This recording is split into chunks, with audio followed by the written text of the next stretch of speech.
তো চলো আমরা এই পেজে যে প্রক্রিয়াগুলোকে দেখি যে আসলে কিভাবে আমরা কি করি একটা বস্তুকে দেখি। ধরো এই জন্য এটা বোঝার জন্য আমি কিনেছি একটা পৃথিবী, এইটা ধরো পৃথিবী, বাট আমি চিন্তা করবো এটা একটা সূর্য। তো এইটা হচ্ছে সেই সূর্য, ঠিক আছে? এটা সূর্য, সূর্য তো উপরেই থাকবে, তাই না? এটা সূর্য। তো এই সূর্যটা কি হয়েছে, এই সূর্যটা থেকে ধরো পাখিটা গাছের উপরে বসে আছে, পাখিটা গাছের উপরে এইভাবে সুন্দর করে বসে আছে, ঠিক আছে? আমি এটা একটু পরে নিয়ে আসি, এটা একটু পিছে নিয়ে যাই।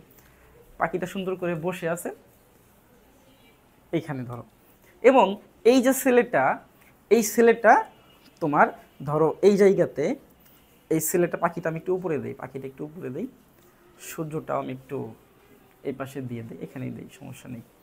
ওকে, তো এই ছেলেটা হচ্ছে তোমার এই জায়গায় দাঁড়িয়ে আছে।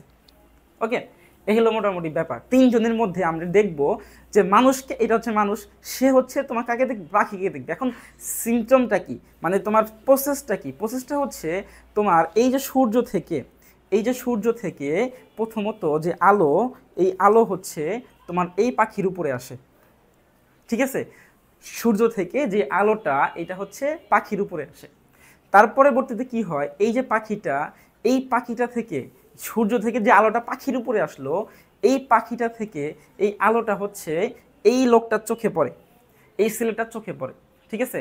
যখন পাখিটা থেকে আলো এই ছেলেটার চোখে পড়ে, তখন এই ছেলেটার ব্রেনের মধ্যে, মানে মস্তিষ্কের মধ্যে, মানে চোখের মধ্যে যে রেটিনা থাকে না, সেই রেটিনার মধ্যে এই পাখিটার একটা শেপ তৈরি হয়, বা এই পাখিটার একটা ছবি তৈরি হয়। ওকে, তো যখন পাখিটার ছবি তৈরি হয়ে যায়, তখন এই পাখিটার ছবিটা এই ছেলেটার ব্রেনের মধ্যে সিগন্যাল চলে যায়, বৈদ্যুতিক সিগন্যাল চলে যায়।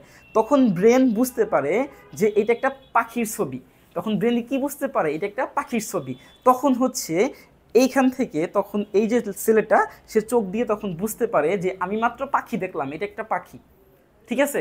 তো সিস্টেম হচ্ছে এইটা, যে প্রথমত তাহলে একটু বোঝার চেষ্টা করো সিস্টেমটা কি। সিস্টেম হচ্ছে একটা উৎস বা এক সূর্য থেকে আলোটা প্রথমে একটা বস্তুর উপরে পড়ে, তো ওই বস্তুতে যে আলোটা তোমার প্রতিফলন হয়, তোমার ওই আলোটা, বস্তুর যে আলোটা, এই আলোটা হচ্ছে এই ছেলেটার চোখে প্রতিফলিত হয়, ছেলেটার চোখে আসে।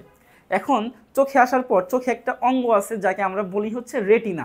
তো এই যে রেটিনাটা, এই রেটিনার মধ্যে যেই বস্তু থেকে চোখে তোমার আলোটা আসলো, সেই আলোটার একটা শেপ তৈরি করে, একটা কি করে, শেপ তৈরি করে, বা একটা চিত্র তৈরি করে।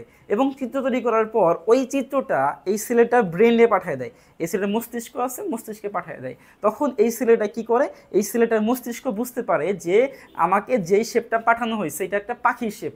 তখন হচ্ছে এই ছেলেটা চিনতে পারে যে এটা একটা পাখি, ঠিক আছে? তখন হচ্ছে সে পাখিকে দেখে। তো এই হলো মোটামুটি যে আমরা কিভাবে কিছু দেখি। ওকে, তার মানে আমি যে একটা গাছকে দেখতেছি, ফাইনালি ঘটনা কি, যে সূর্য থেকে আলোটা গাছে পড়তেছে, এবং ওই গাছ থেকে আলোটা আমার চোখে আসতেছে, আমার চোখের রেটিনার মধ্যে ওই গাছের একটা ছবি তৈরি হচ্ছে বা ইমেজ তৈরি হচ্ছে, সেই ইমেজটা আমার ব্রেনে চলে যাচ্ছে, এবং আমি তখন, ব্রেন আমাকে বলতেছে ওইটা একটা গাছ, তখন আমি গাছটাকে দেখতেছি। ওকে, তো এই হলো মোটামুটি আমরা কিভাবে কোনো কিছুকে দেখি। আই থিঙ্ক তোমাদের জিনিসটা ক্লিয়ার। আমি একটু তোমাদেরকে ডিপলি পড়াচ্ছি, কেন, কারণ এই জিনিসগুলো একটু বুঝতে হবে, আমরা এগুলো একটু বোঝার চেষ্টা করি না, ঠিক আছে? একটু বুঝতে হবে। তো চলো, আমাদের এই এই জিনিসগুলো লাগবে না, আমি এখন এগুলো সরাই ফেলাই, যখন লাগবে আমি আবার পাখিগুলোকে নিয়ে আসবো। ওকে, পৃথিবীটাও লাগবে না, পৃথিবীটাও সরাই ফেলাই, সূর্য আর কি। ওকে।